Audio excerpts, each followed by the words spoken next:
Bismillah. Assalamualaikum warahmatullahi wabarakatuh. Alhamdulillahilladzi arsala rasulahu bil huda wa dinil haq liyudhhirahu ala dini kullihi wa kafa billahi syahida. Asyhadu an la ilaha illallah wahdahu la syarikalah wa asyhadu anna Muhammadan abduhu wa rasuluh. Allahumma salli alaihi wa ala alihi wa ashabihi wa sallama tasliman katsira, amma ba'd. Masyarul muslimin rahimani Allah wa iyyakum. Segala puji bagi Allah yang melimpahkan taufik kepada kita sekalian untuk melanjutkan kajian kita dari kitab Tauhid karya Syekh Muhammad At-Tamimi rahimahullahu taala. Terakhir kita membahas selesai bab 2 ya. Sekarang bab yang ketiga, yaitu man haqqaqa tauhid dakhalal jannah bighairi hisabin. Siapa yang mentahqiq tauhid maka dia masuk surga tanpa hisab. Orang yang mentahqiq tauhid masuk surga tanpa hisab. Apa itu mentahqiq? Mentahqiq secara bahasa artinya merealisasikan, betul-betul terbukti bertauhid, atau dikatakan juga menyempurnakan. Ya, siapa yang menyempurnakan tauhid maka dia masuk surga tanpa hisab, tanpa adab. Jadi langsung masuk surga, dihitung pun enggak, langsung masuk surga. Seperti syuhada, orang yang mati syahid juga begitu, langsung masuk surga. Jadi di sini menunjukkan apa? Keutamaan tauhid. Jadi orang yang bertauhid itu ada dua kemungkinan. Ada yang sempurna tauhidnya, ada juga yang tidak sempurna. Kalau yang sempurna tauhidnya bebas dari neraka, sama sekali tidak masuk neraka. Kalau yang tidak sempurna maka bebas dari kekal di neraka. Dia mungkin neraka tapi tidak kekal, bebas dari kekekalan. Apa yang dimaksud dengan mentahqiq tauhid? Ulama ada yang menjelaskan bahwa tahqiq tauhid itu dengan meninggalkan seluruh kesyirikan,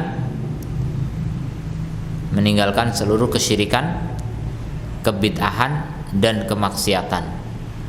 Jadi kalau seorang betul-betul sempurna tauhidnya, maka dia akan meninggalkan seluruh kesyirikan, kebid'ahan dan kemaksiatan. Seandainya terjerumus ke dalam salah satu dari itu, maka segera bertaubat. Maka itu sudah disebut sebagai orang yang mentahqiq tauhid. Karena memang tidak ada orang yang bersih dari dosa, enggak mungkin ya. Tapi ketika berdosa segera bertaubat, itu akan bisa menjadi orang yang menyempurnakan tauhid. Jadi semua kita punya peluang untuk menjadi ahli tauhid dengan tauhid yang sempurna, asal kita rajin bertaubat. Ya, setiap saat kita bertaubat, insya Allah bisa menyempurnakan tauhid kita. Itu diantara cara. Kemudian cara yang lain ya kita pelajari kitab tauhid ini, kemudian kita praktekkan. Asal kita praktekkan kitab yang kita pelajari ini, insya Allah kita akan menjadi ahli tahqiq tauhid. Tidak cuma ahli tauhid, tapi ahli tahqiq tauhid. Jadi ahli tauhid yang sempurna. Dalil yang pertama dibawakan oleh mu'allif adalah firman Allah Ta'ala dalam surat An-Nahl ayat 120, Inna Ibrahima kana ummatan. Sesungguhnya Ibrahim adalah umat. Beliau satu orang tapi disebut umat. Apa maksudnya? Ada beberapa penafsiran. Yang pertama, umat itu bermakna imam, pemimpin. Jadi Nabi Ibrahim itu adalah pemimpin dalam kebaikan, imam lil muttaqin, pemimpinnya orang-orang yang bertakwa. Kemudian ada juga yang mengatakan umat di sini adalah makna umat secara secara dhahir, yaitu kumpulan manusia. Artinya apa? Kenapa Ibrahim satu orang disebut kumpulan manusia? Maksudnya kumpulan karakter baik umat terkumpul pada Nabi Ibrahim alaihissalam. Jadi seakan-akan dia satu orang mewakili seluruh manusia atau banyak dari manusia, satu umat, karakter kebaikannya.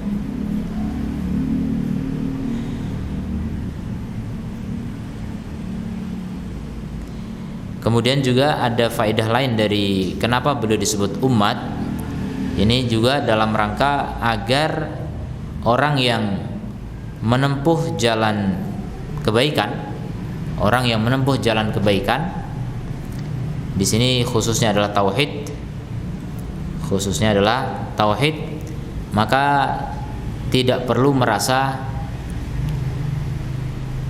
sendirian, tidak perlu merasa kesepian. Kenapa? Walaupun satu orang Allah sebut umat. Nah, ini sebagai apa? Kabar gembira dari Allah Subhanahu wa taala agar orang tidak merasa kesepian ketika berjalan sendirian di atas kebenaran. Dan memang kebenaran itu langka, ya. Apalagi di akhir zaman, orang yang berpegang teguh dengan ajaran Nabi Muhammad SAW ini merupakan makhluk-makhluk asing, ya, makhluk yang langka, yang keberadaannya perlu dilestarikan, kalau tidak maka bisa punah, ya. Seperti binatang yang langka hampir punah gitu. Maka ahli tauhid, ahli hak, ahli sunnah ini makhluk langka di akhir zaman. Kalau tidak dijaga di suaka marga satwa gitu, nggak dilindungi, maka khawatir akan punah, betul. Makanya diantara upaya adalah dengan mengajarkan tauhid ini dan sunnah kepada umat, kepada masyarakat luas, agar semakin banyak orang yang mengerti tentang tauhid dan sunnah, sehingga tidak kesepian orang-orang yang meniti jalan tauhid dan sunnah. Ya, dakwah disebarkan, diterima alhamdulillah, tidak diterima pun tidak menyerah.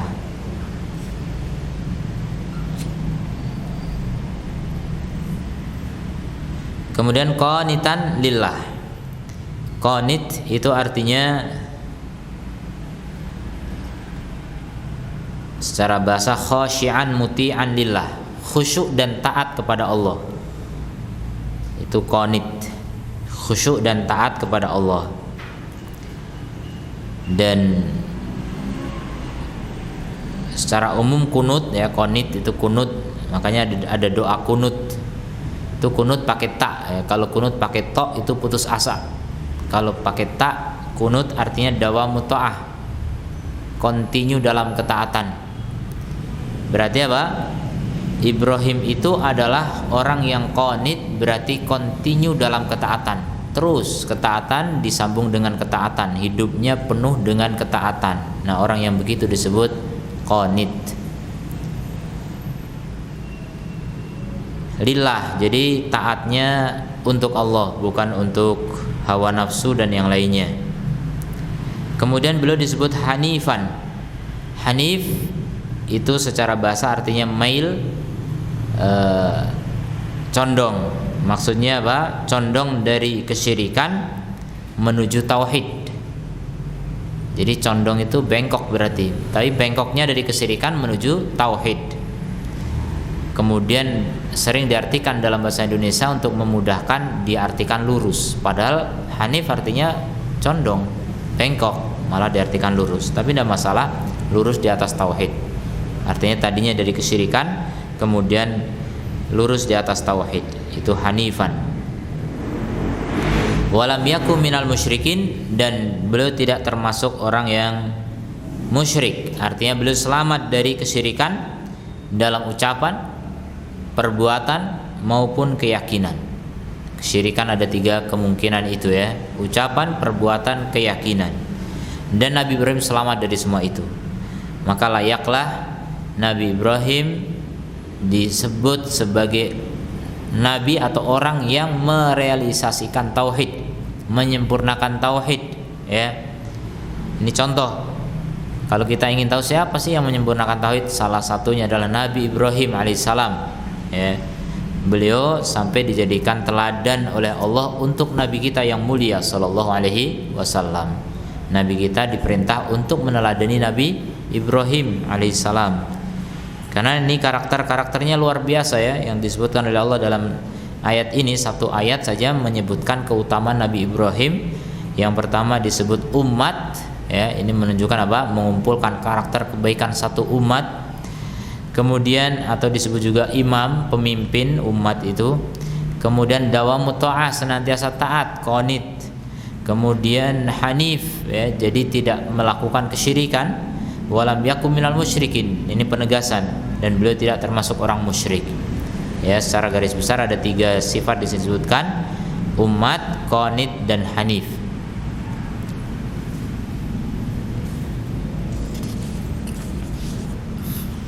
Pelajaran dari hadis ini atau ayat ini,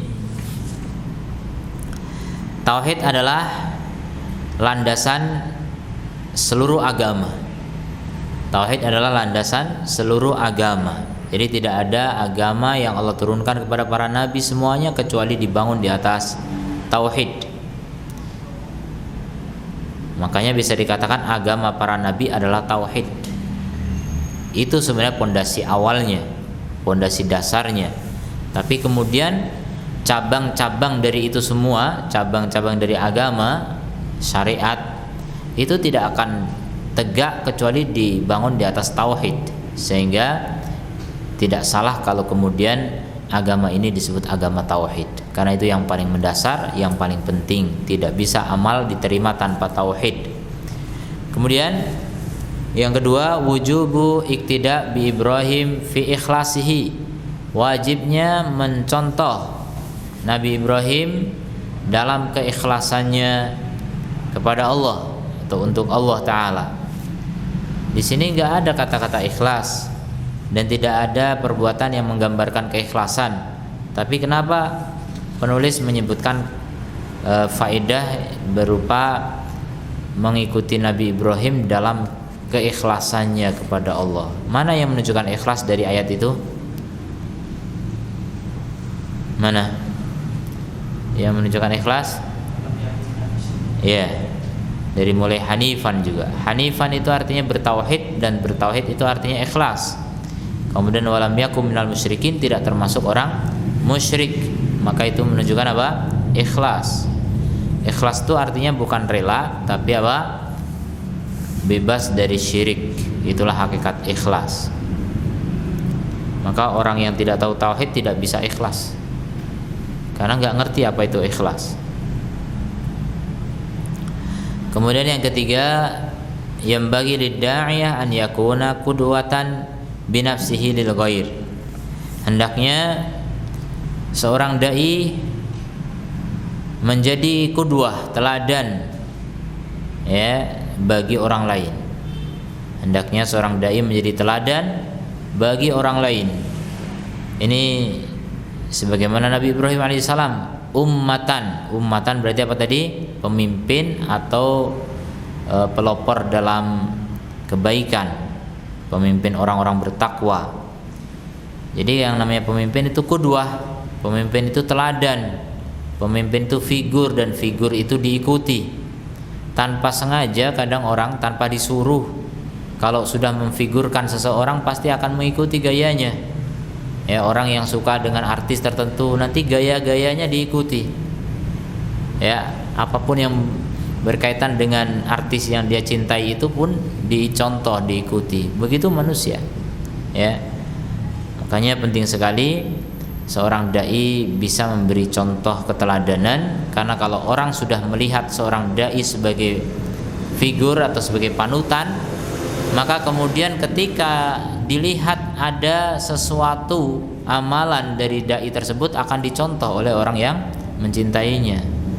Kalau betul, kalau amal itu baik, ya alhamdulillah. Coba kalau amal itu tidak baik, berarti tidak layak menjadi teladan. Maka apa? Akan menjerumuskan banyak orang. Kesalahan seorang dai itu tidak hanya berisiko pada pribadi, tapi akan berdampak kepada banyak manusia yang telah terlanjur mencintainya atau memfigurkannya. Kemudian yang keempat, dawamul ibadah min sifatil anbiya. Continue dalam ibadah adalah diantara sifat-sifat para nabi. Ya, jadi ini tidak cuma Nabi Ibrahim. Secara umum para nabi semuanya adalah orang-orang yang ahli ibadah, ahli ilmu jelas, kemudian ahli ibadah juga. Yang kelima, tidak sah tauhid kecuali dengan mengingkari kesyirikan. Orang dikatakan bertauhid kalau masih belum mengingkari kesyirikan, belum membenci kesyirikan, belum menjauhi arena kesyirikan, walaupun dia tidak melakukan kesyirikan, tapi tidak membenci pelaku kesyirikan, tidak membenci arena kesyirikan, tidak membenci acara kesyirikan, itu sebenarnya belumlah dikatakan sebagai orang yang bertauhid. Berarti dia tidak punya wala wal bara, ya. Wala wal bara ini tadi iman yang paling kuat. Maka siapa orang Islam yang mengaku Islam kemudian mencintai apa yang Allah benci, itu sebenarnya ya ada nifak di dalam hati. Tidak boleh mencintai sesuatu yang Allah benci. Yang keenam, bantahan terhadap Quraisy jahiliyah,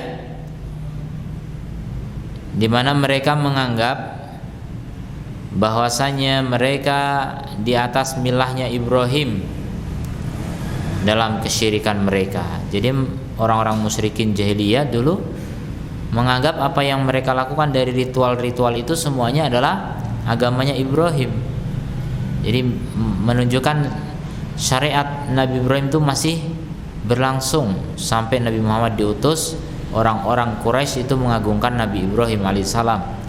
Cuma cara pengagungannya, cara mencintainya sering keliru, ya.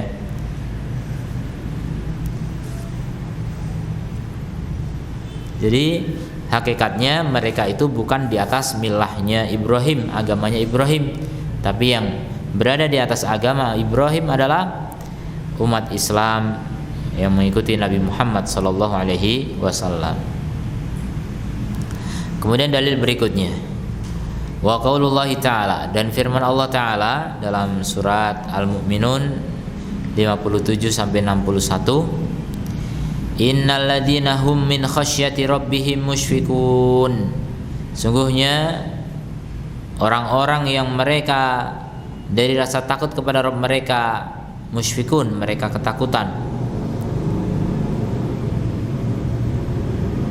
Ya, ini diantara karakter orang beriman.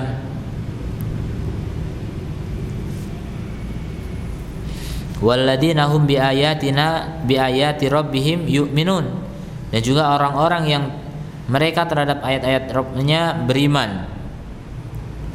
Walladzina hum bi rabbihim la yusyrikun, dan juga orang-orang yang mereka terhadap Rabb mereka tidak syirik, tidak menyekutukan. Walladzina yu'tuna ma atau wa qulubuhum wajilatun, kemudian mereka memberikan apa yang diberikan oleh Allah dan hati mereka takut. Annahum ila rabbihim raji'un, bahasanya mereka akan dikembalikan kepada Rabb mereka. Itu ketakutan orang beriman. Ulaika yusari'una fil khairat, maka mereka itulah orang-orang yang berlomba bersegera dalam kebaikan-kebaikan, wahum laha sabikun, dan mereka terhadapnya mendahului, bersegera akhirnya mendahului.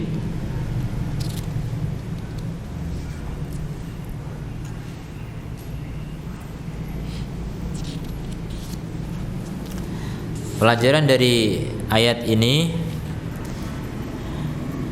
5 ayat.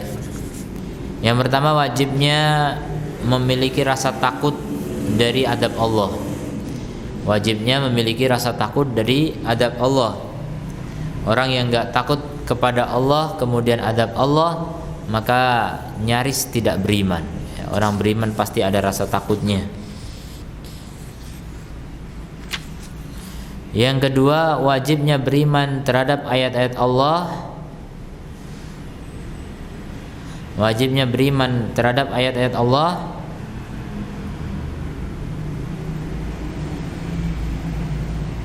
dan beriman terhadap maknanya atau yang ditunjukkannya alal murad, sesuai dengan yang diinginkan.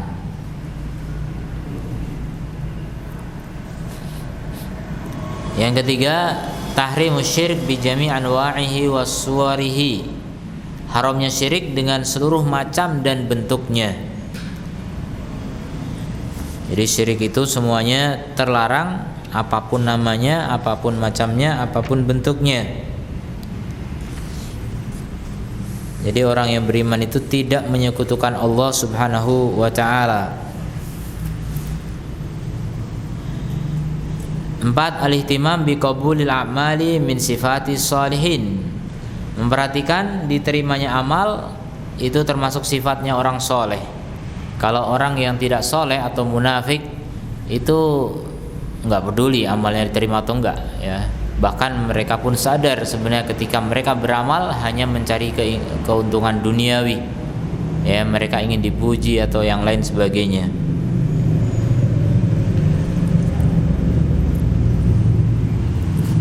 Kemudian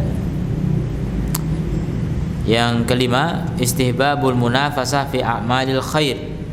Dicintainya untuk bersaing, berlomba dalam amal-amal kebaikan. Jadi tidak masalah, ya, amal kebaikan silakan antum berlomba. Baik berlomba yang resmi gitu, artinya diketahui oleh beberapa pihak atau dua pihak bahwasanya dia sedang berlomba, atau yang tidak resmi.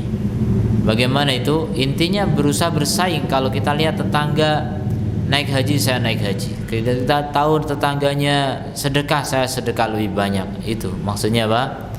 Bersaing dalam ketaatan. Tidak membenci saingannya, tidak ingin saingannya gagal, tapi sama-sama ingin masuk surga, kerjasama untuk masuk surga. Dan ketika ada persaingan itu sebagai penambah motivasi agar tidak mencukupkan dengan kekalahan, agar kita tergugah dan semakin semangat untuk menuntut ilmu, semangat untuk beramal soleh.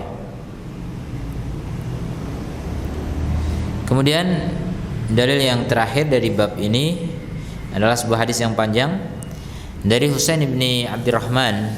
Beliau berkata, kuntu inda Sa'id bin Jubair, aku berada di sisi Sa'id bin Jubair, seorang tabi'i. Maka beliau berkata, sebagai guru bertanya kepada muridnya, ayyukum ra'al kawkabal ladzi yang inqaddal barihah. Siapa di antara kalian yang melihat bintang yang jatuh tadi malam? Ya, meteor kali. Ana, maka kataku, kata Husain, aku. Tsumma qultu, kemudian aku katakan, ama ini lam akun fi sholatin. Adapun aku bukan dalam keadaan sholat, walakinni ludiktu, hanya saja aku disengat. Qala fama sana'ta. Kemudian Sa'id bin Jubair pun bertanya, apa yang kamu lakukan? Kemudian kata Husain, irtaqaitu, aku meruqyahnya. Qala fama hamalaka ala dalik. Sa'id pun bertanya lagi, apa yang membawamu kepada hal itu? Ini menunjukkan klarifikasi, ya, menunjukkan memang amalan salaf itu selalu didahului dengan ilmu. Jadi apa yang menunjukkan kepada hal itu sehingga kamu berani melakukan itu? Apa yang menjadi alasannya? Qultu, maka aku katakan, haditsun haddatsanahu Sya'bi. Yang membawaku untuk melakukan itu adalah sebuah hadis yang diriwayatkan oleh Asy-Sya'bi. Beliau berkata, wa ma haddatsakum, kata Sa'id, apa yang dia katakan? Qultu haddatsana an Buraidah. Aku berkata, telah menceritakan kepada kami dari Buraidah ibni al-Husayb. Jadi ada Husain, ada Husayb. Innahu qala, maka dia pun berkata, annahu qala, bahasa Rasul bersabda, la ruqyata illa min ainin aw hummatin. Tidak ada ruqyah kecuali dari sakit dengan sebab ain atau hummah. Hummah ini demam karena disengat binatang berbisa. Qala qad ahsana man intaha ila ma sami'a, maka Sa'id mengatakan sungguh telah bagus orang yang berhenti kepada apa yang dia dengar. Walakin haddatsana Ibnu Abbas, akan tetapi telah menceritakan kepada kami Ibnu Abbas radhiyallahu anhuma anin Nabi sallallahu alaihi wasallam, dari Nabi sallallahu alaihi wasallam beliau bersabda, uridat alayyal umamu, ditampakkan kepadaku umat-umat. Jadi Nabi pernah diperlihatkan umat-umat, yaitu pengikut-pengikut nabi-nabi yang sebelumnya, ditampakkan. Jadi digambarkan seperti kalau kita nonton film gitu kali. Pokoknya Nabi diperlihatkan, ditampakkan oleh Allah. Fara'aitu nabiyya, maka aku melihat seorang nabi, wa ma'ahu rahat, beliau Nabi itu bersama beberapa orang, ya, kurang dari 10. Wa nabiyya wa ma'ahu rajul, kemudian ada juga aku melihat seorang nabi diikuti oleh seorang laki-laki. Wa rajulani, atau 2 laki-laki. Wa nabiyya wa laisa ma'ahu ahad, bahkan ada nabi yang tidak memiliki pengikut satupun, ya, luar biasa. Jadi Allah punya nabi-nabi yang tugasnya sama, ya, berdakwah, tapi ada juga nabi yang tidak mendapatkan pengikut satupun. Maka ini juga penting bagi kita semuanya. Kalau kita menyampaikan diterima, alhamdulillah. Tidak diterima, ya tidak menyerah. Maksudnya kita lanjutkan terus untuk menyampaikan dan menyampaikan, tidak bosan. Kenapa? Karena ini adalah pesan penting. Pesan penting tapi orang meremehkan, orang pada nggak percaya gitu. Maka kita yang tahu pentingnya ini kita sampaikan, terus kita sampaikan, walaupun dicemooh, walaupun dibully dan lain sebagainya, itu justru semakin menambah kekuatan, itu sebagai bumbu masakan gitu, biar lebih sedap dalam melanjutkan tugas Rasul. Ya memang perlu adanya penentang, perlu adanya musuh, maka keberadaan mereka sebenarnya hanya menguatkan orang-orang yang beriman.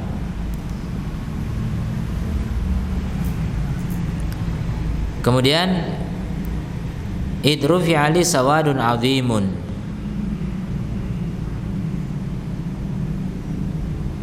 tiba-tiba diangkat untukku kelompok yang sangat besar. Fadonantu annahum ummati, maka aku mengira mereka itu adalah umatku. Saking banyaknya Nabi mengira begitu. Maka dikatakan kepadanya, hada Musa wa qaumuhu, ini adalah Musa dan kaumnya. Fanadartu faida sawadun azimun, kemudian aku melihat ternyata fanadartu faida sawadun azimun, aku melihat lagi di tempat yang lainnya, di ufuk disebutkan, ya, ternyata ada kelompok yang jauh lebih besar. Maka dikatakan kepadaku, hadi ummatuka, ini adalah umatmu. Wa ma'hum sab'una alfan, dan bersama beliau 70.000 yadkhulunal jannah bighairi hisab wala adab, yang mereka masuk surga tanpa hisab, tanpa adab.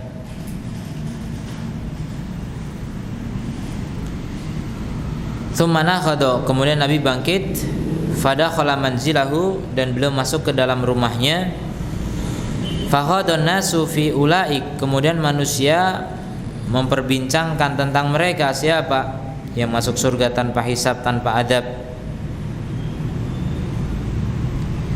Sebagian mengatakan ini tebak-tebakan, maksudnya menebak, berusaha memperkirakan. Fala'allahumul ladzina sahibu Rasulullah sallallahu alaihi wasallam, mudah-mudahan atau barangkali mereka adalah orang yang menjadi sahabat Nabi sallallahu alaihi wasallam. Kemudian yang lain lagi berkata, fala'allahumul ladzina wulidu fil Islam, mudah-mudahan dia termasuk orang yang dilahirkan dalam Islam. Falam yusyriku billahi syai'a, dan dia tidak menyekutukan Allah dengan sesuatu pun. Wa dzakaru asya, kemudian mereka menyebutkan beberapa perkara. Fa kharaja alaihim Rasulullah sallallahu alaihi wasallam, maka Rasul pun keluar kepada mereka. Fa akhbaruhu faqala, Jadi mereka kemudian menceritakan diskusi mereka kepada Nabi SAW, maka beliau bersabda. Jadi ini jawaban yang pasti dari Rasulullah, ya, yang pasti benarnya. Jadi yang dimaksud dengan orang yang masuk surga tanpa hisab adalah humul ladina la yastarkun, yaitu orang yang tidak pernah minta diruqyah. Jadi kalau ada orang minta diruqyah, ya dia tidak haram memang, cuma tidak dapat keutamaan masuk surga tanpa hisab. Itu pun kalau dibawa mati. Kalau dia sempat bertobat sebelum mati, bersih dari segala dosa, maka dia pun akan masuk surga tanpa hisab, tanpa adab yang jelas, ya, karena orang nggak punya dosa mau diadab apanya. Kemudian mereka mengabarkan hal itu kepada Nabi, kepada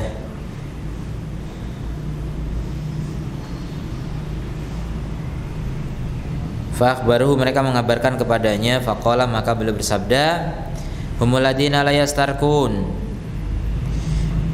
merekalah orang-orang yang tidak minta diruqyah, wala yaktawun, tidak berobat dengan besi dipanaskan, wala yatatayyarun, dan tidak pula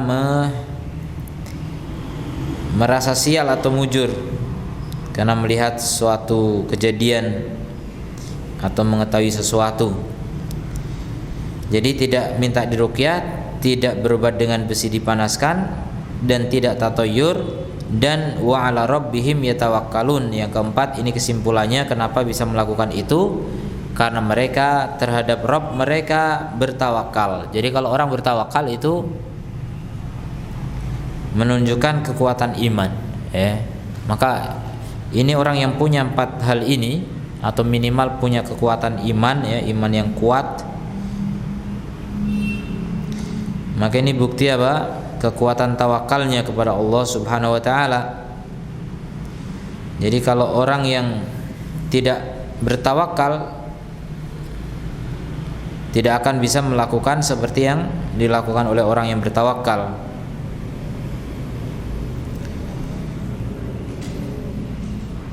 Faqala Ukasha, maka Ukasha pun berkata setelah mendengar jawaban Nabi tadi, Ukasha bin Mihsan, beliau berkata, ud'ullaha an yaj'alani minhum, doakan kepada Allah agar menjadikan aku termasuk mereka. Maka Nabi mengatakan, anta minhum, kamu termasuk mereka.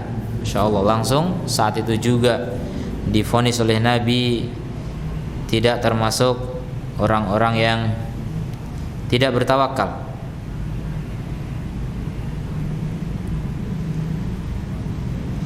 Faqala, maka Nabi mengatakan, anta minhum, kamu termasuk mereka. Tsumma qama rajulun akhar, berikutnya berdiri lagi laki-laki yang lain, dan dia mengatakan, ud'ullaha an yaj'alani minhum, doakan kepada Allah agar aku termasuk mereka. Faqala, maka Nabi pun mengatakan, sabaqaka biha Ukasha, kamu telah didahului oleh Ukasha. Hadis yang panjang, ya, banyak sekali faedah yang bisa kita petik. Di antaranya yang pertama,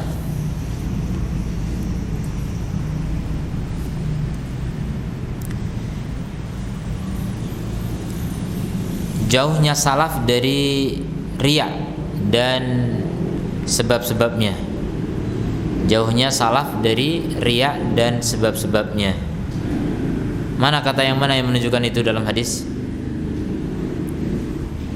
Salaf itu jauh dari riya. Mana yang menunjukkan itu?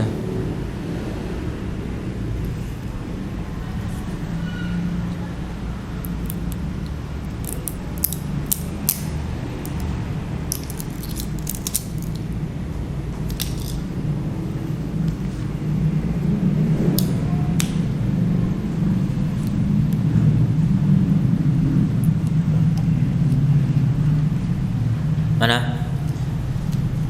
Terlalu panjang, ya, susah menelitinya. Kata mana yang menunjukkan kalau salaf itu jauh dari riya dan sebab-sebabnya?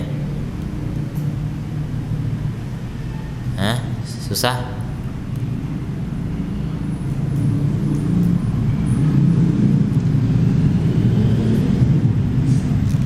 yaitu kata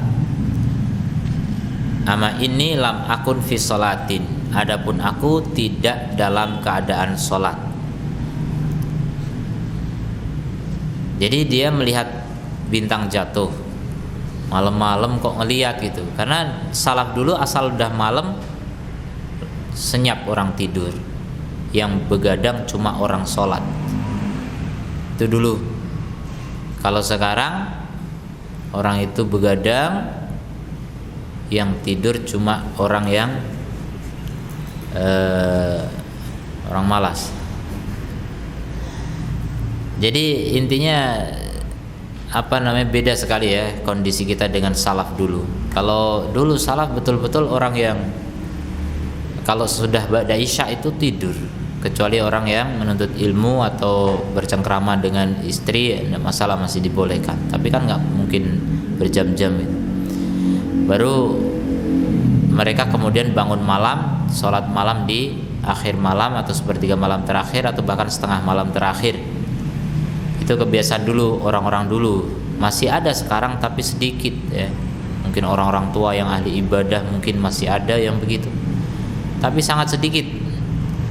Apalagi generasi muda sekarang, ya Allah, generasi micin ya. Generasi gadget ini generasi yang lemah ya. Sulit mau sholat malam. Jangan yang masih anak-anak milenial, orang tuanya milenial pun banyak sekarang mengakui.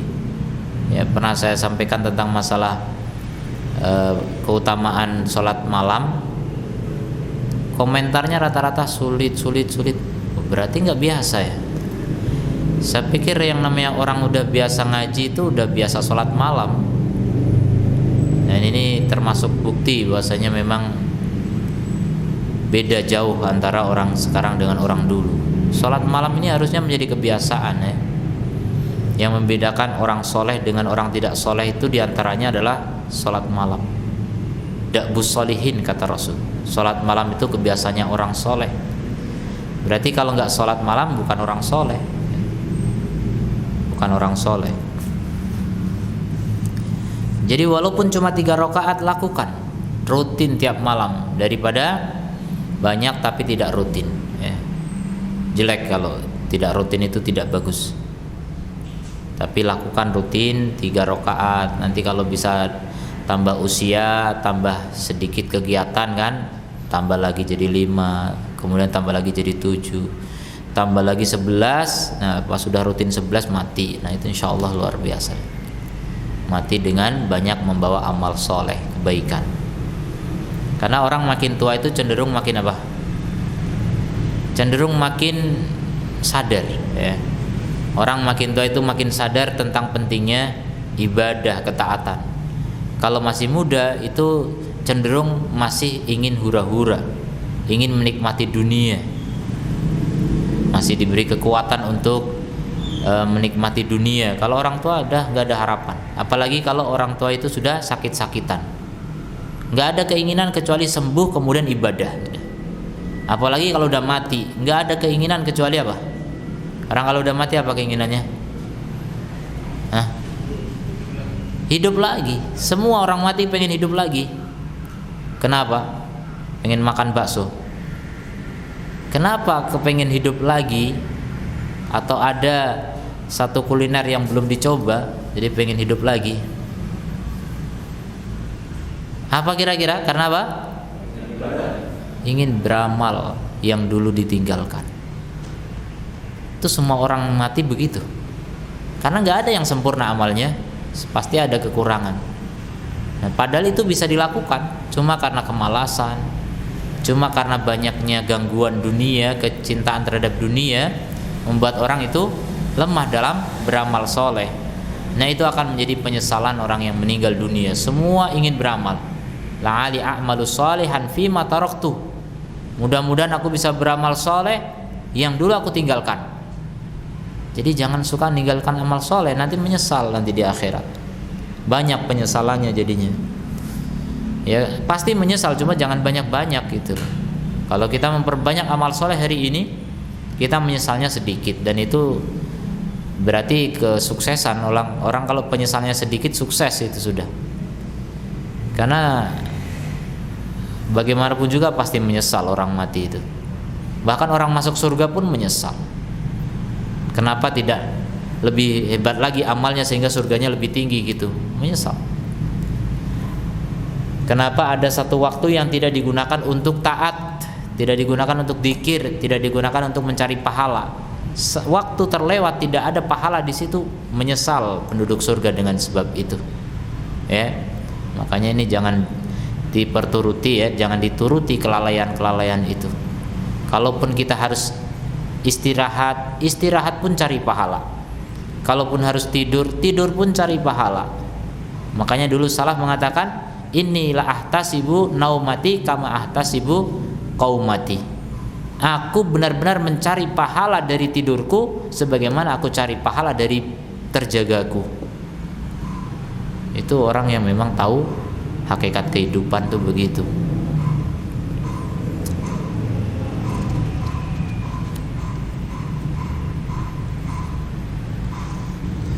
Jadi salaf itu jauh dari riya. Kemudian yang kedua,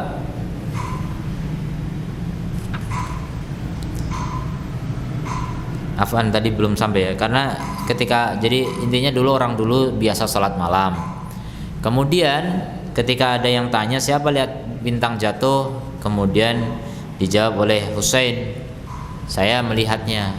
Nah dia khawatir orang menyangka berarti rajin sholat nih sampai lihat bintang jatuh gitu. Padahal orang sholat ya nggak ngeliat bintang ya, tapi yang nggak tahu pokoknya dia khawatir orang curiga dia rajin sholat, makanya dia pun halangi kecurigaan itu dengan mengatakan aku tidak sedang sholat. Perhatikan, saking takutnya riya, aku tidak sedang sholat. Itu orang soleh tuh begitu ya, nggak mau dicurigai melakukan ketaatan, dicurigai melakukan ketaatan. Kalau kita kan nggak mau dicurigai melakukan kesalahan ya kan, nggak mau dicurigai kalau nyolong, nggak mau dicurigai kalau pokoknya berbuat keburukan, nggak mau dicurigai. Kalau orang salaf dulu nggak mau dicurigai berbuat kebaikan. Jangan sampai orang berprasangka kalau saya itu orang baik itu, jangan sampai. Itu luar biasa. Jauh terbalik, semuanya terbalik rata-rata. Apa yang dialami orang dulu dengan orang sekarang itu banyak yang terbalik.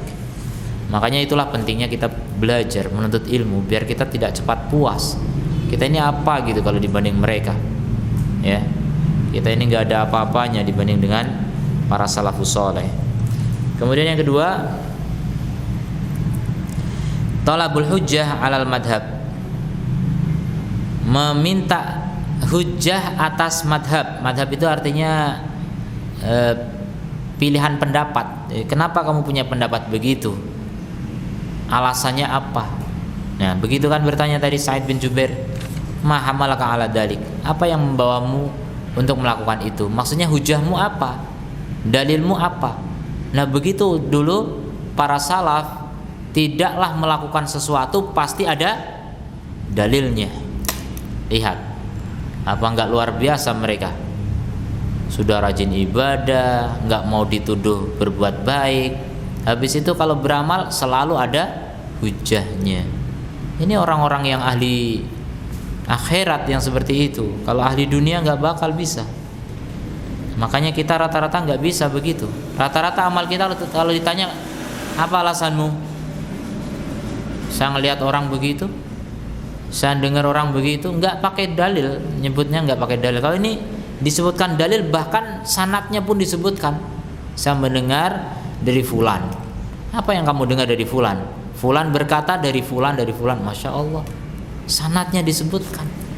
Nah kita kan rata-rata udah nggak punya sanad lagi. Ya udah kita tuh letterlock apa yang kita jadikan hujah malah cuma perkataan kiai, perkataan guru, ucapan kiai, ucapan guru, perbuatan kiai, perbuatan guru. Itu jadikan hujah, padahal itu bukan hujah, ya.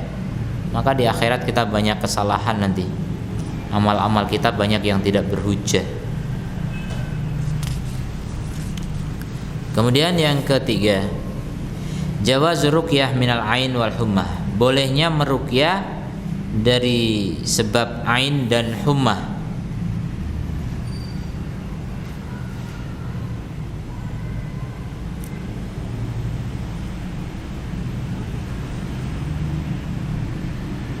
Dan ruqyah yang dibolehkan dalam syariat adalah yang bersumber dari Al-Quran atau doa-doa yang ma'thur dari Nabi, doa yang syar'i pokoknya, dan dengan bahasa Arab.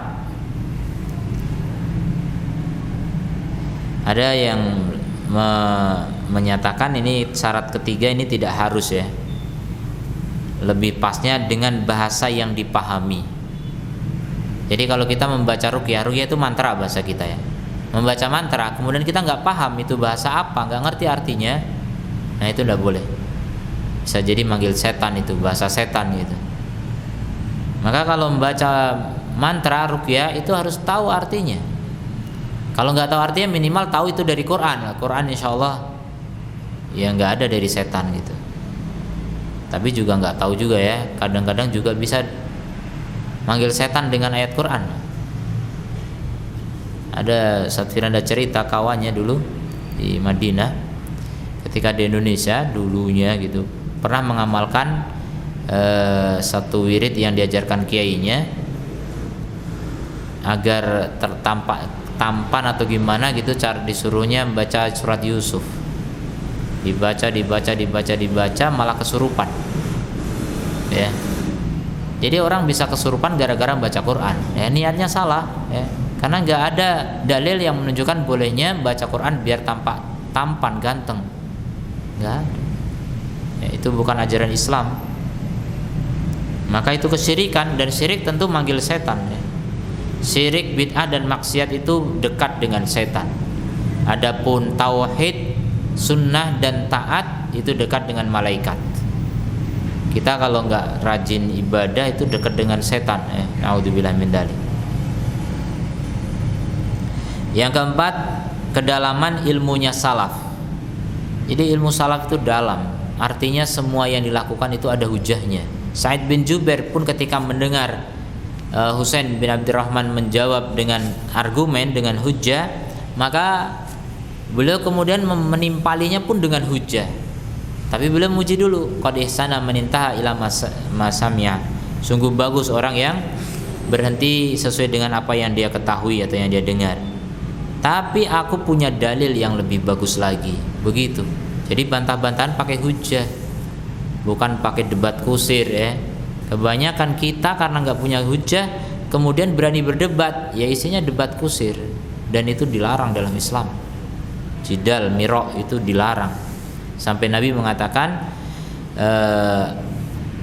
aku jamin bagi orang yang meninggalkan miro ya, perdebatan, wa in kana muhiqqan, meskipun dia itu benar, bil baiti fi rabadil jannah, aku jamin dengan satu rumah di pinggiran surga ya, surga sangat luas, dijamin diberi rumah bagi orang yang meninggalkan debat meskipun dia benar. Ini debat yang tanpa argumen atau debat yang hanya ngawur lah, cari pembenaran gitu, nggak perlu, tinggalkan saja perdebatan. Orang yang suka berdebat itu agamanya tidak berkah ya, ilmunya tidak berkah. Kemudian yang kelima, beramal dengan Al-Quran dan As-Sunnah lebih diutamakan daripada semua madhab. Jadi mengamalkan Quran dan Sunnah lebih didahulukan daripada semua madhab. Kalau madhab itu artinya pendapat ulama. Kemudian yang keenam, dalam hadis ini terdapat keutamaan salaf dan bagusnya adab mereka dan lembutnya mereka dalam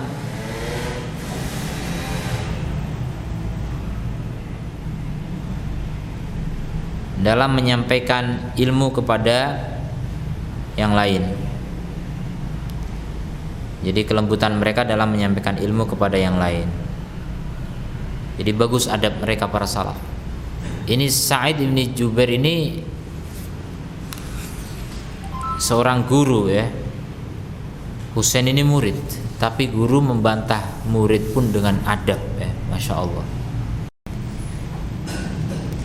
Kemudian Yang ketujuh, tafawutu atba'il anbiya min haitsul qillah wal kathrah. Bertingkat-tingkatnya pengikut para nabi dari segi sedikit dan banyaknya. Jadi ada nabi pengikutnya banyak, ada nabi pengikutnya sedikit. Jadi berbeda-beda. Wa idamil atba' li ba'dihim. Bahkan ada juga yang enggak punya pengikut sama sekali. Kemudian yang kedelapan, kebenaran itu tidak tergantung kepada suara terbanyak. Kebenaran itu tidak tergantung kepada suara terbanyak. Makanya kalau ada perbedaan pendapat dalam masalah fikih, ini pendapat fulan, ini pendapat fulan, ini pendapat jumhur. Jumhur itu artinya mayoritas ulama.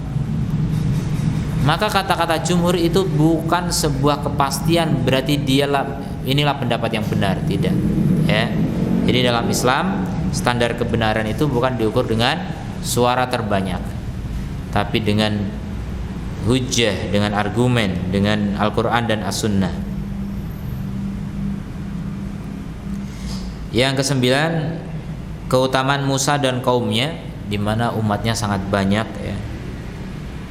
Kemudian yang ke-10, keutamaan umat Muhammad sallallahu alaihi wasallam atas seluruh umat.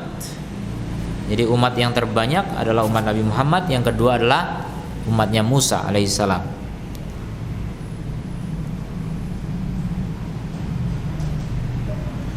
Sebelas, semangat sahabat untuk meraih kebaikan. Semangat sahabat untuk meraih kebaikan, di mana ketika Nabi bilang ada orang masuk surga tanpa hisab, mereka langsung tidak tidur, ya, membahas. Karena apa? Mereka pengen kira-kira gimana nih caranya bisa masuk surga tanpa hisab. Ini betapa ambisinya sahabat terhadap kebaikan.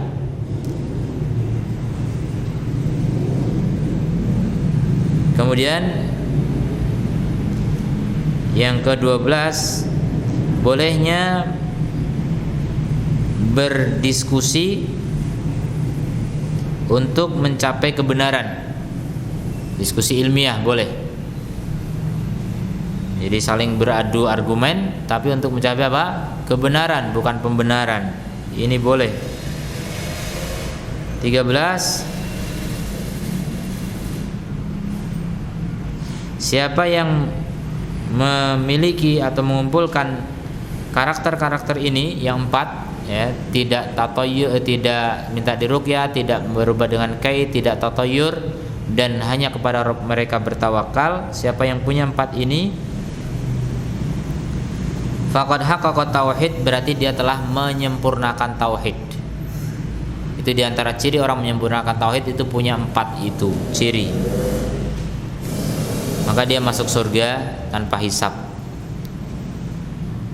Jadi kuncinya dari 4 ini itu yang terakhir, ya.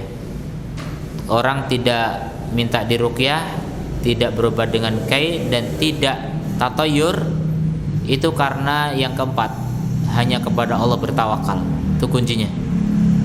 Jadi orang dikatakan sempurna imannya ketika sempurna tawakalnya. Jadi maksimalkan tawakal.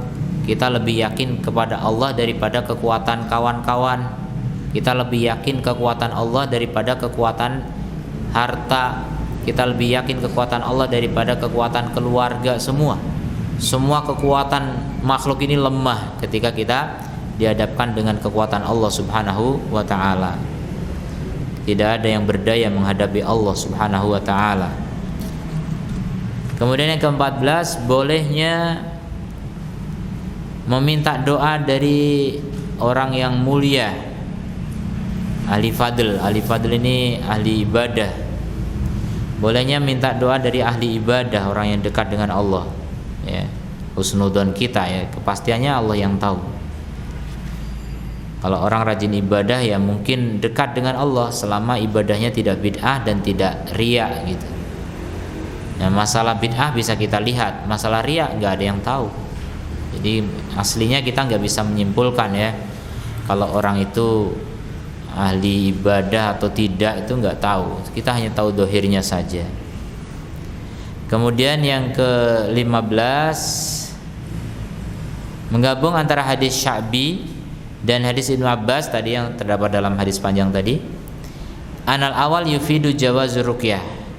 Hadis Sya'bi itu menunjukkan bolehnya ruqyah apabila terpenuhi padanya syarat-syarat pembolehan. Adapun hadis Ibnu Abbas itu melarang dari ruqyah jika tidak memenuhi syarat-syaratnya gitu. Jadi kesannya berbenturan ya.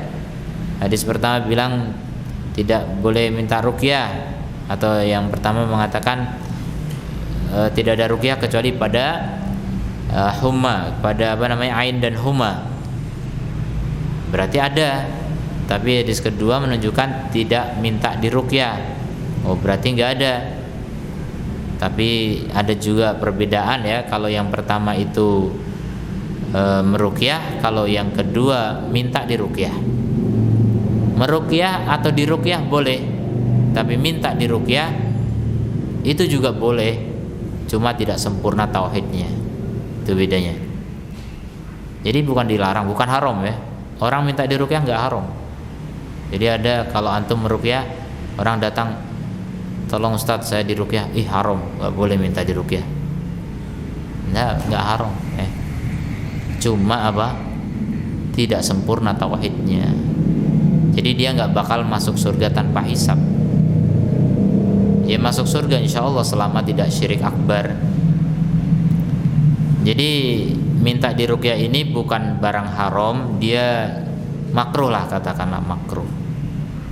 Jadi sebaiknya dihindari agar apa? Sempurna tauhid kita. Silakan, mungkin ada pertanyaan.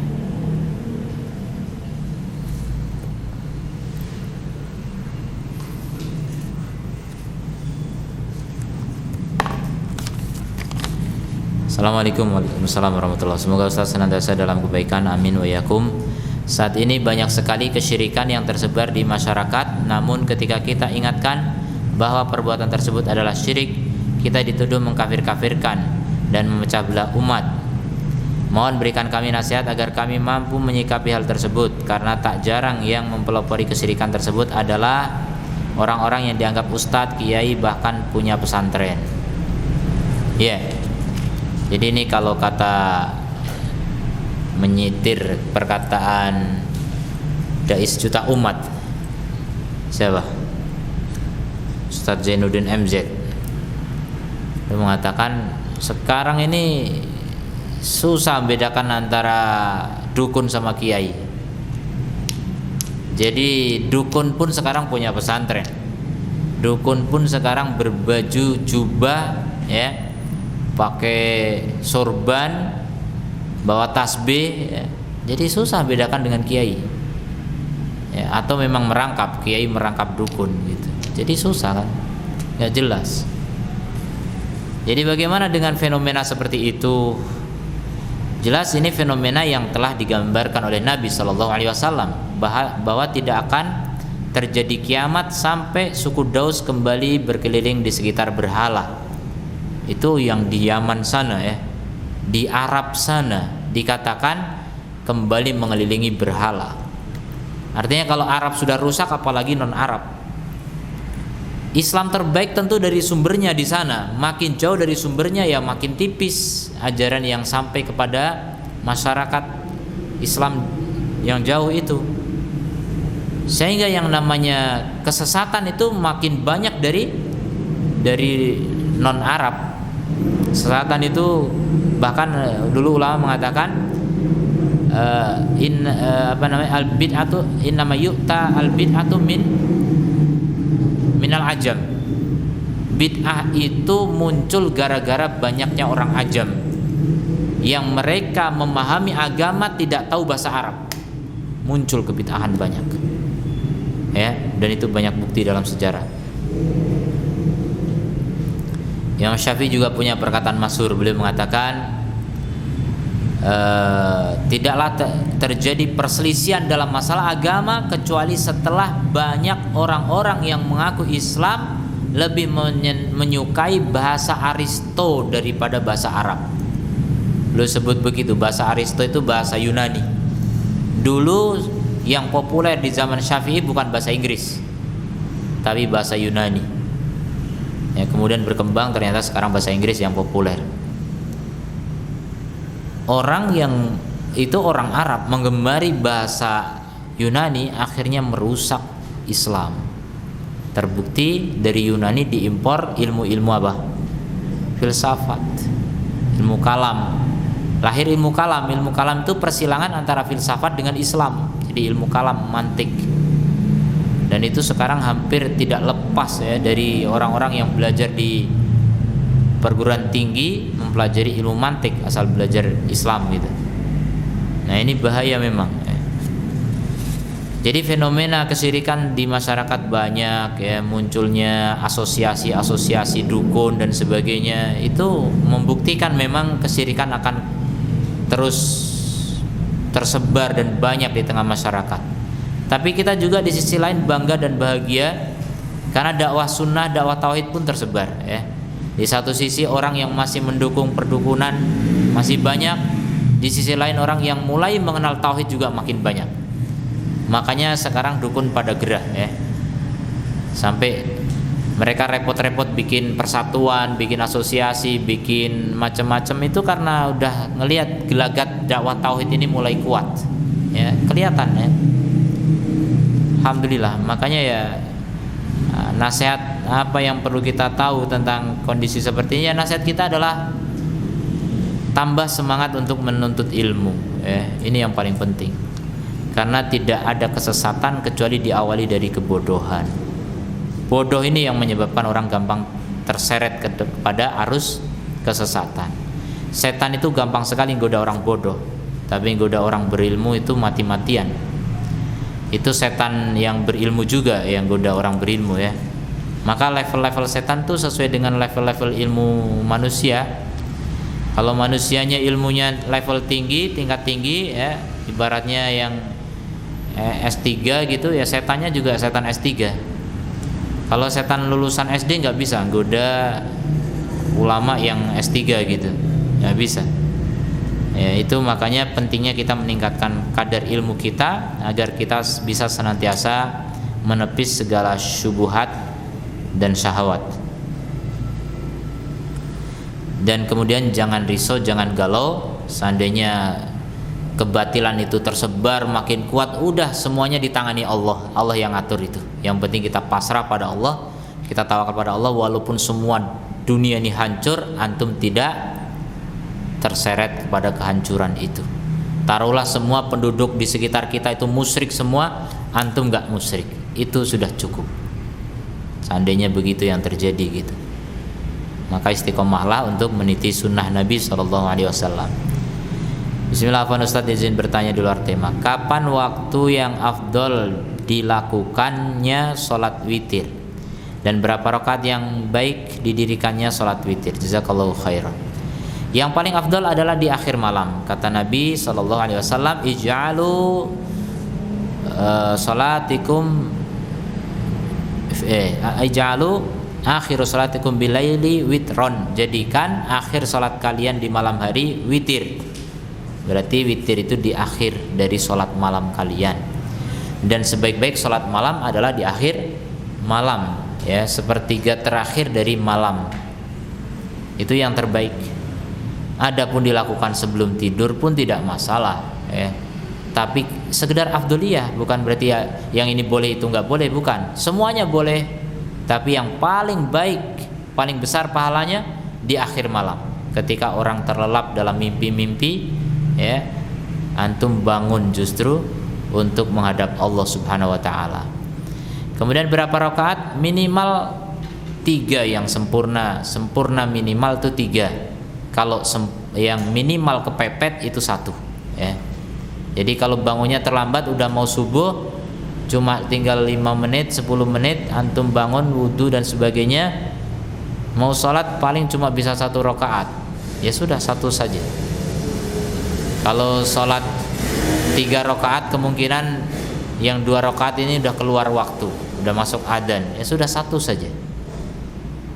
Jadi itu yang bisa dilakukan. Minimal 3, maksimal bebas, tapi kalau dari Nabi 11 ya. Seandainya kita lakukan 3 dengan kontinu, lebih baik daripada kadang 11 kadang tidak ya. Maka lebih baik yang kontinu. Kontinukan walaupun sedikit. Itu lebih baik. Assalamualaikum warahmatullahi wabarakatuh. Semoga Allah merahmati Ustaz. Amin wa yakum. Izin bertanya Ustaz, apakah pencarian hari atau tanggal yang katanya baik untuk sebuah hajat merupakan sebuah kesyirikan? Jazakallahu khairan Ustaz. Iya. Nanti akan kita pelajari di kitab ini ya. Makanya saya katakan tadi, nasihatnya apa sih di zaman banyak kesyirikan? Belajar. Orang kalau nggak tahu ilmunya dikira sah-sah saja, itu syirik. Itu termasuk kesyirikan. Jadi jawaban singkat saya, iya termasuk kesyirikan. Tapi alasan dan lain sebagainya antum harus belajar. Ya. Tidak bisa kita hanya mengetahui global. Syirik itu nggak bisa hanya global-global saja, nggak bisa. Harus tahu secara rinci, secara detail. Dan kita nggak akan bisa menjadi ahli tauhid yang sempurna tadi kalau tidak mempelajarinya. Jadi termasuk kategori kesyirikan. Apalagi batal nikah 2 calon yang sudah pacaran 10 tahun gara-gara tanggalnya tidak cocok. Ini bukan ajaran Islam kayak gitu. Itu ada unsur kesyirikan di situ. Masuk kategori tatoyur. Tadi yang dikatakan syarat masuk surga tanpa hisab, tidak tatoyur. Itu tatoyur.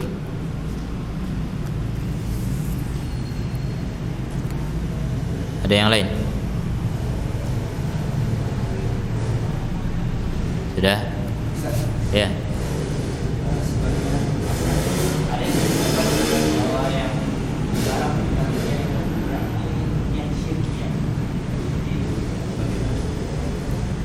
Jadi kalau minta ruqyah yang tidak syirik boleh? Ya saya bilang boleh memang. Kan saya bilang minta ruqyah kan boleh memang. Cuma tetap saja dikatakan tidak sempurna tauhidnya. Kenapa? Karena siapa yang minta diruqyah berarti dia ada penyandaran hati kepada peruqyah. Sebenarnya yang namanya ruqyah itu kan berdoa kepada Allah. Kenapa enggak berdoa sendiri? Saya kayaknya nggak pantas, lebih pantas ustadz. Berarti antum condong hati antum ke ustadz. Nah itu ada unsur kelemahan tawakal. Ya pasti itu. Orang ketika menggantungkan harapannya kepada selain Allah, berarti itu ada tawakal kepada selain Allah. Itu sisi larangannya di situ. Adapun tidak boleh minta ruqyah yang syirik, ya itu memang haram, ya udah jelas. Ya, itu memang haram. Itu tidak sekedar menafikan tauhid yang sempurna, bahkan itu menafikan tauhid. Itu, menafikan tauhid. Ini kita sedang berbicara tauhid yang sempurna ini. Jadi tahqiq tauhid ini bukan masalah dasar tauhid, bukan dasar-dasar tauhid, tapi ini tauhid yang sempurna. Jadi kesempurnaan tauhid seseorang tidak minta diruqyah walaupun ruqyah syar'i. Kalau tidak minta diruqyah tapi ruqyah syirik, itu tauhid paling dasar pun harus begitu gitu. Tapi kalau tauhid sempurna, ruqyah syar'i pun nggak boleh minta. Ya, tapi kita nggak paksa orang awam ya, orang belum ngaji yang nggak bisa disampaikan itu. Nggak masalah orang minta ruqyah, silakan, nggak masalah. Yang penting ruqyah syar'i dan itu tidak kemudian merusak tauhid atau dasar tauhid nggak rusak. Cuma kesempurnaan tauhid tidak akan diperoleh, itu saja. Intinya nggak dosa ya, tidak dosa minta diruqyah itu selama syar'i. Ya. Kalau orang minta ruqyah itu harus maksudnya harus di apa? Ada orangnya. Harus apa? Harus ada orangnya. Orang minta diruqyah. Oh, meruqyah orang. Jarak jauh bisa enggak gitu? Sebenarnya secara umum karena sekarang ada teknologi telepon dan sebagainya, ruqyah jarak jauh bisa. Yang penting ada suara sampai ke sana gitu. Bisa. Tapi kalau selain suara yang sampai saya nggak tahu, wallahu alam. Jadi saya bacakan ruqyah, yang dengerin dia otomatis kalau ada jin atau ada penyakit ya karena bacaan itu tidak masalah. Sampai setingkat murotal pun bisa dipakai sebagai pengganti ruqyah dari orang, bisa juga. Ya. Murotal kan alat gitu, media dia. Jadi tidak masalah, ruqyah lewat media itu bisa. Insyaallah.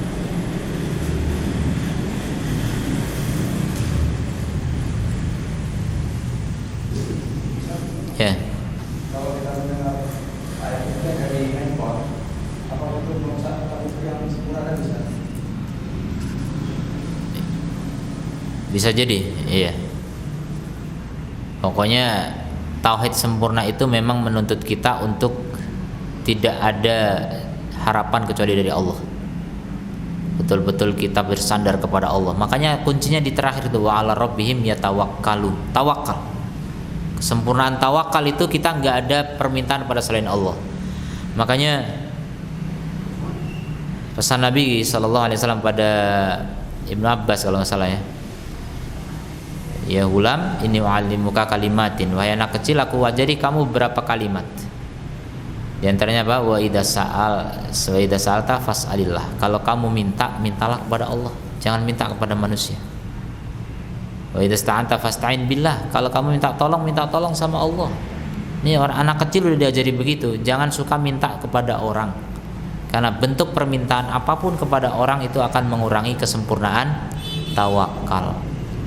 Makanya prakteknya sampai pada praktek para salaf dulu, minta tolong untuk hal yang mampu dilakukan oleh orang, itu pun kalau bisa dihindari. Ya, seperti dicontohkan ada seorang yang naik kuda, kemudian cemetinya jatuh. Di bawah sebelahnya ada orang, kalau bilang tolong ambilkan, gampang. Tapi dia rela lebih baik turun ngambil sendiri. Ini dalam rangka menjaga keutuhan penyandaran hati hanya kepada Allah. Gitu. Jadi bagaimana hidup itu nggak merasa butuh kepada selain Allah, nggak tergantung kepada selain Allah. Jadi betul-betul pokoknya Allah sajalah, minta tolong sama Allah saja. Nah itu kesempurnaan.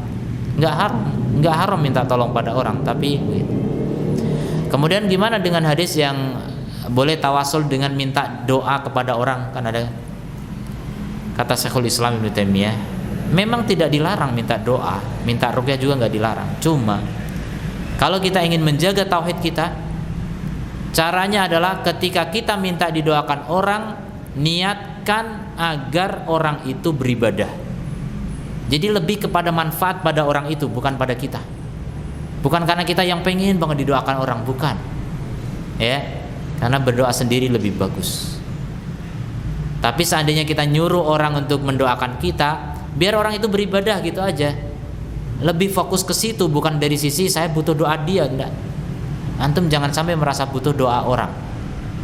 Yang antum butuhkan pertolongan Allah saja, antum sendiri yang berdoa. Itu lebih baik.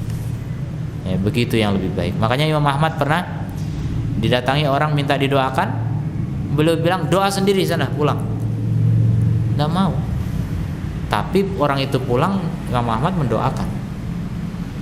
Dan orang itu pun karena disuruh doa sendiri, dia doa sendiri. Ketika dikabulkan, dia merasa, ternyata saya bisa doa sendiri. Padahal mungkin doanya Imam Ahmad juga gitu. Ya nggak tahu, Allah alam siapa yang dikabulkan. Tapi intinya Imam Ahmad di situ mengajari jangan bergantung kepada doa Pak Kiai, jangan bergantung kepada doa orang soleh. Walaupun itu nggak dilarang, tapi jangan sampai tergantung gitu. Karena itu tawakal yang tidak sempurna jadinya. Ya. Soal minta ruqyah ini pernah juga kejadian di sini ada yang tidak mau minta ruqyah dengan dalil tadi, tapi dia berobat juga kemana-mana, bahkan ke tukang urut. Jadi kan salah memahami. Iya, kelemahan ilmu ya seperti itu selalu. Orang bodoh itu selalu bikin masalah ya. nggak mau minta ruqyah tapi dia malah minta diobati dukun. Nah gimana itu? Menghindari kecoa malah minta digigit ular. Nah itu kan kebodohan. Makanya itu semuanya sumber kesesatan memang ya. Bodoh itu sumber kesesatan. Makanya jangan mau jadi orang bodoh. Angkat kebodohan dari diri kita. Kita ini bodoh kalau nggak belajar, pasti itu. Bodoh itu suatu yang pasti.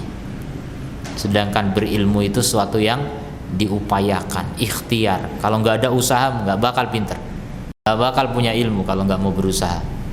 Makanya orang-orang yang malas, orang-orang yang santai hidupnya, orang-orang yang pengen happy di dunia, nggak bakal punya ilmu dan nggak bakal sukses di akhirat. Orang-orang yang di dunia cuma mau happy saja. Dunia ini tempatnya berjihad, tempatnya berjuang, tempatnya bersusah-susah dahulu, berenang-renang kemudian gitu, bersenang-senang kemudian kita berenang di surga. Sekarang mah kita sedang susah payah ya, sedang berakit-rakit dulu gitu ya. Ini dunia tempatnya berkorban. Kalau di dunia mau senang-senang ya di sana menderita nanti. Sudah ya, kita akhiri. Subhanakallahumma wa bihamdika asyhadu an la ilaha illa anta astaghfiruka wa atubu ilaik. Assalamualaikum warahmatullahi wabarakatuh.